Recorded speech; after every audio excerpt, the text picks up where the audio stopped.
Hey, how you going? So today's episode, I'm going to be talking about masks. Now, you may have noticed that the last episode and this episode, I'm reverting back to my old self.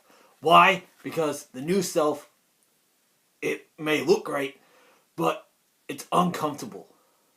I can't really make the most of having this on because it's uncomfortable. Like, sure, it looks great, but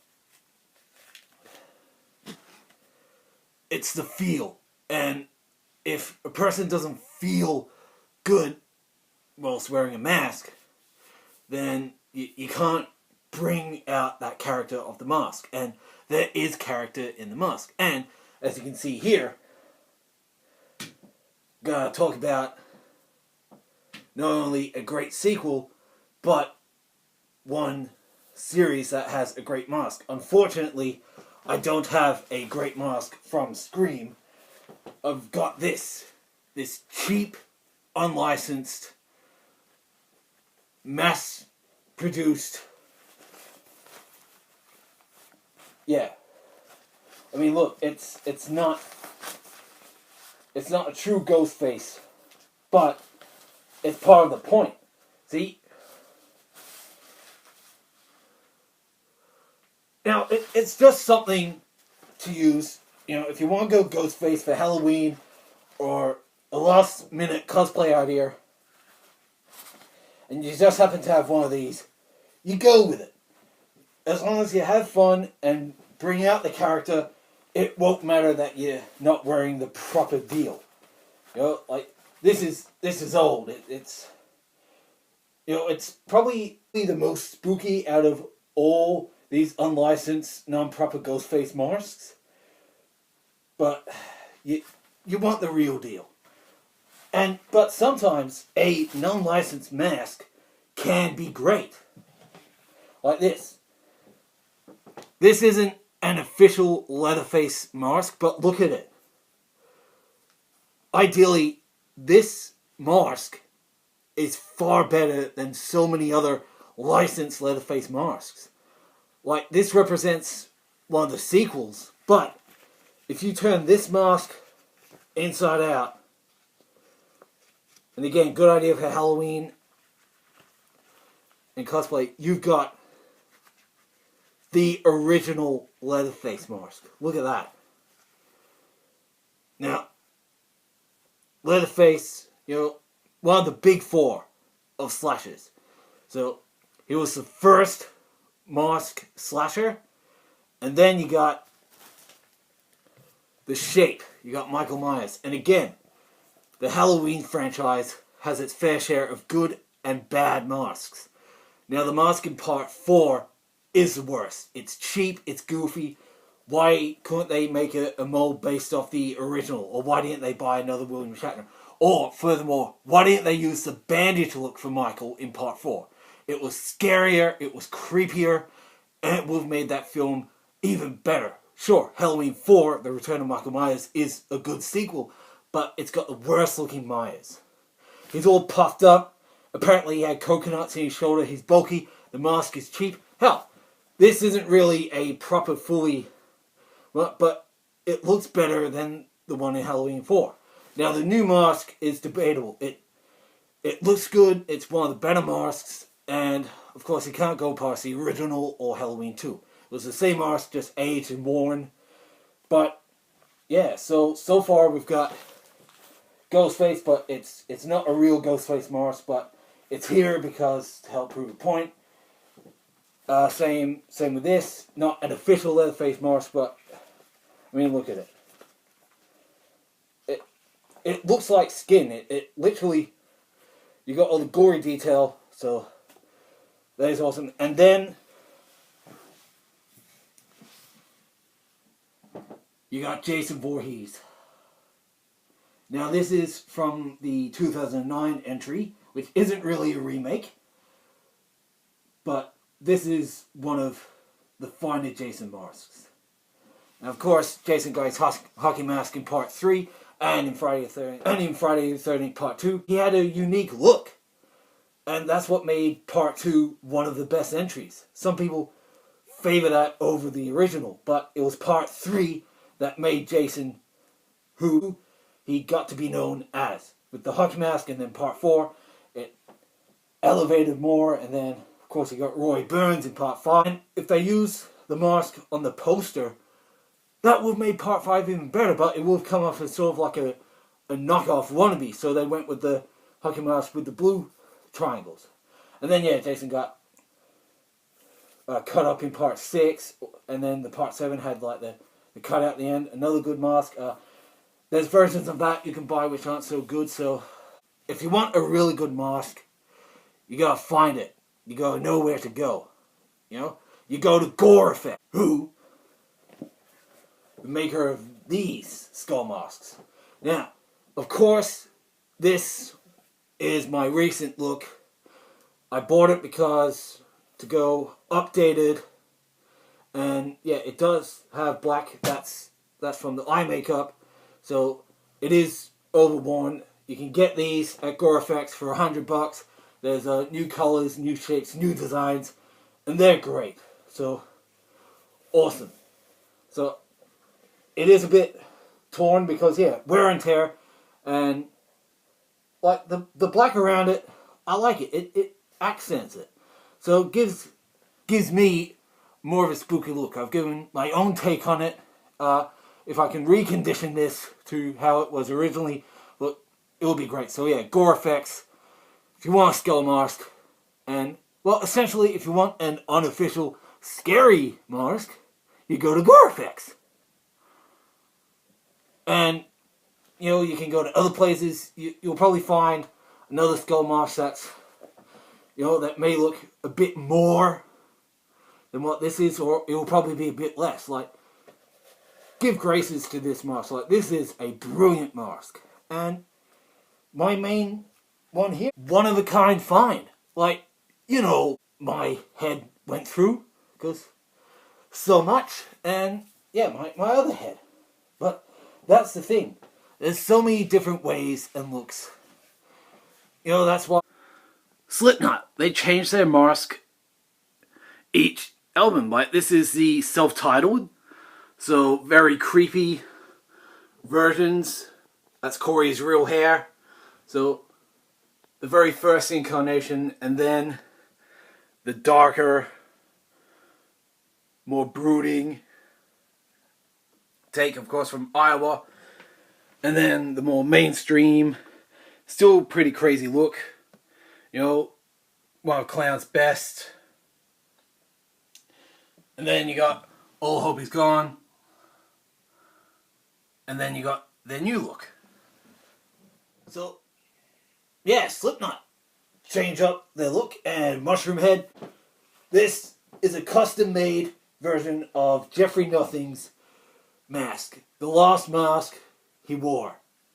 Because if you follow Mushroom Head, you know they got a whole heap of shit going on with one of the members, which some fans still love, other fans don't like. But seeing this thing, like, this mask was made out of one I used for the Hardwired to Self-Destruct, and to get an original proper mask, it costs a lot of money. But this goes to show, independently custom made can give you that awesome effect. And this is pretty close to the original mask, and it's awesome.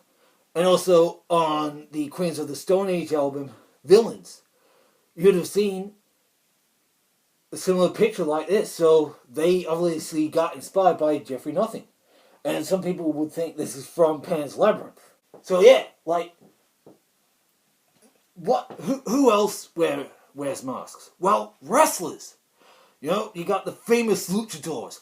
Now, they not only essentially have to keep wearing the mask because it's pretty much their religion, but it's part of their character. It's part of the character's lifeline.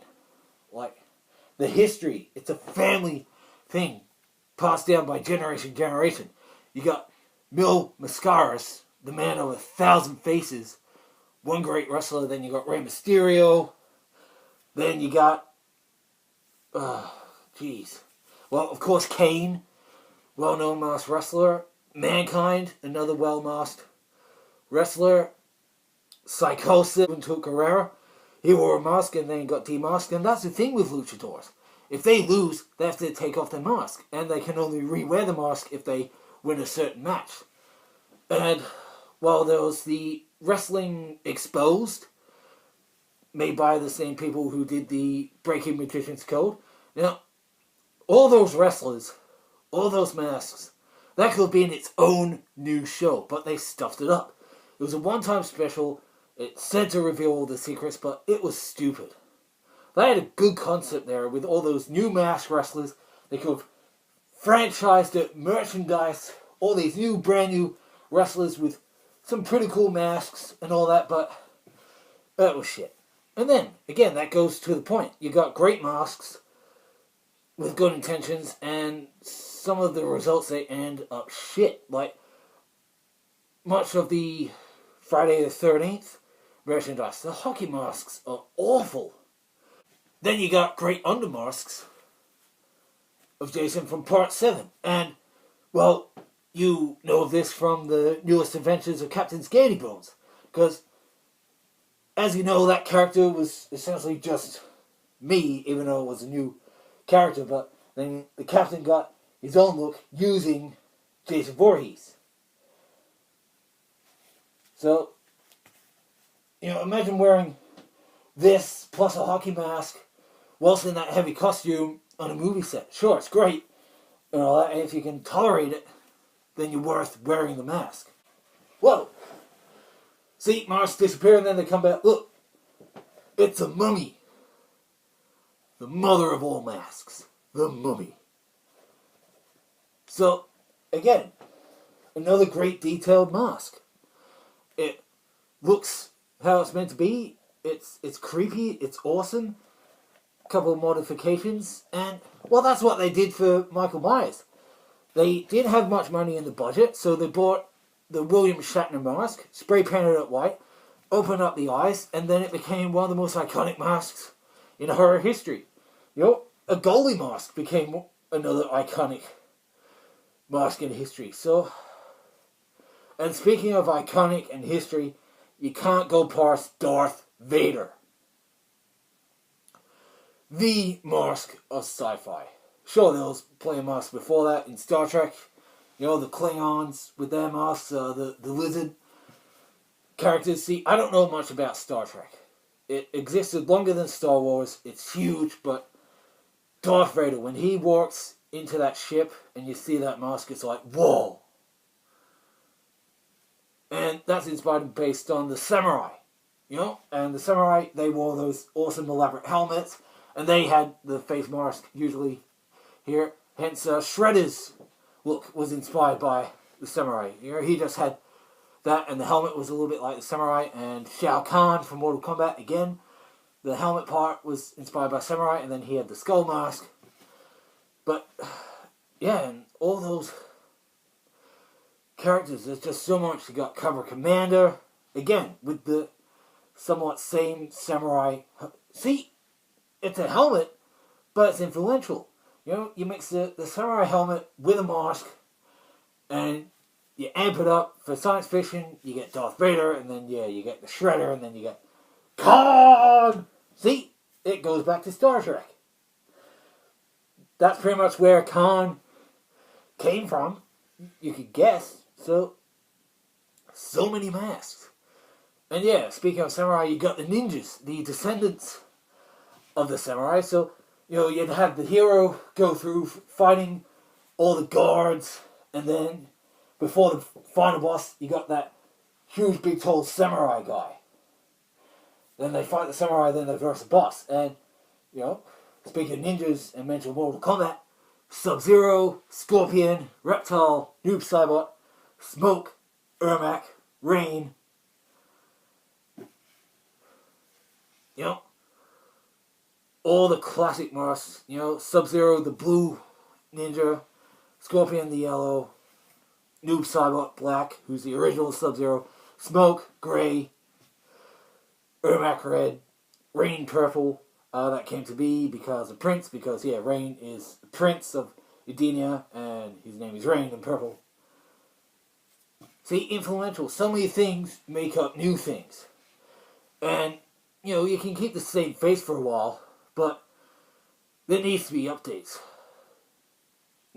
Or you can carry it on and still have it, but see, that's why I tried, a new face. It looks good, but it's uncomfortable. And some masks are, Batman.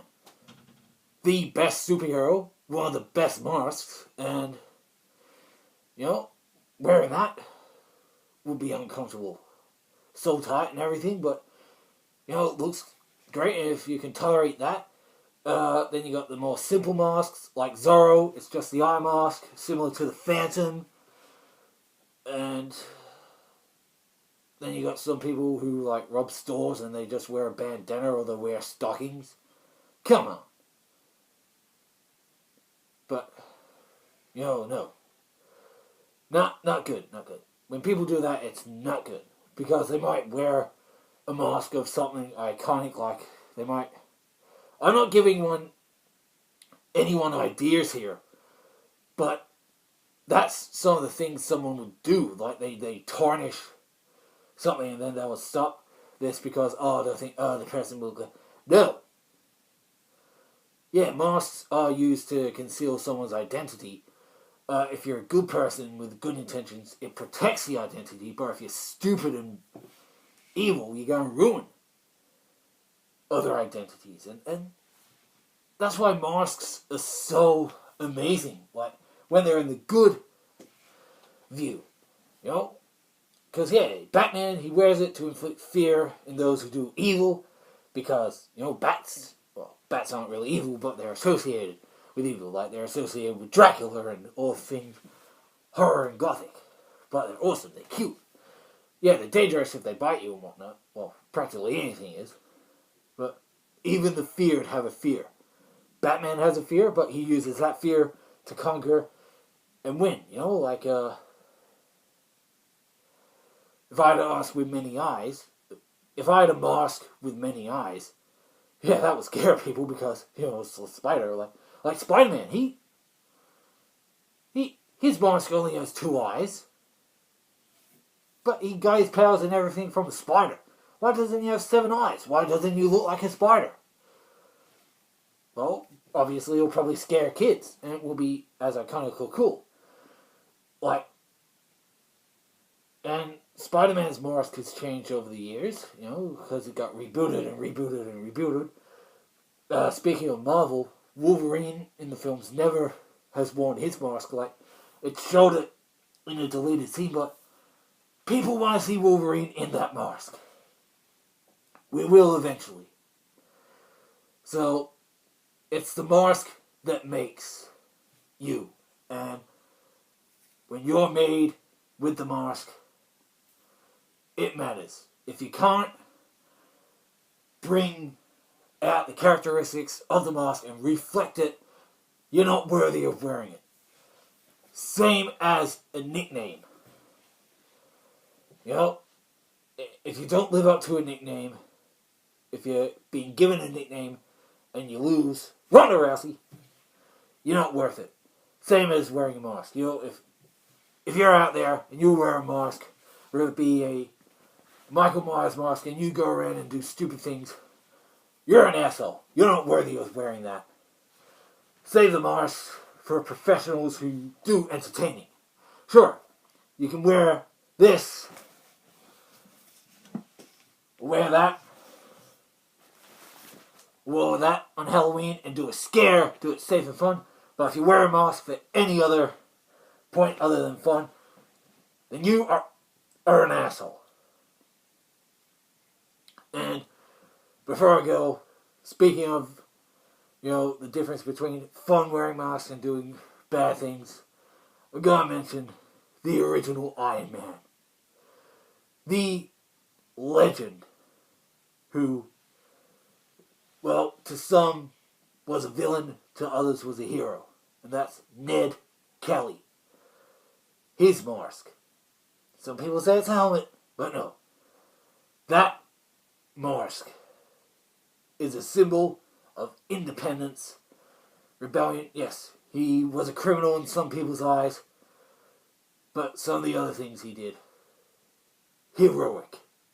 And there's a new Ned Kelly coming up, a new film. So he's got his fans, he's got his glorifiers, and then there's the haters. Same with the other people. You know, there's people out there who hate the Scream franchise. They may even single out this one and hate it, or they may hate Halloween. They hate the new Halloween mask. Some love it. Same with everything. Level hate. If you wear one and have fun and don't do anything bad, you're a hero. But if you wear it and do bad, yeah, you're bad. Like the balaclava. You know, stealth combat soldiers wear it, or robbers wear it, but no. If you're going to wear a mask, make sure it's for fun. Make sure it's for Halloween, for a dress-up party. Not for anything that's bad. I'll scare you later.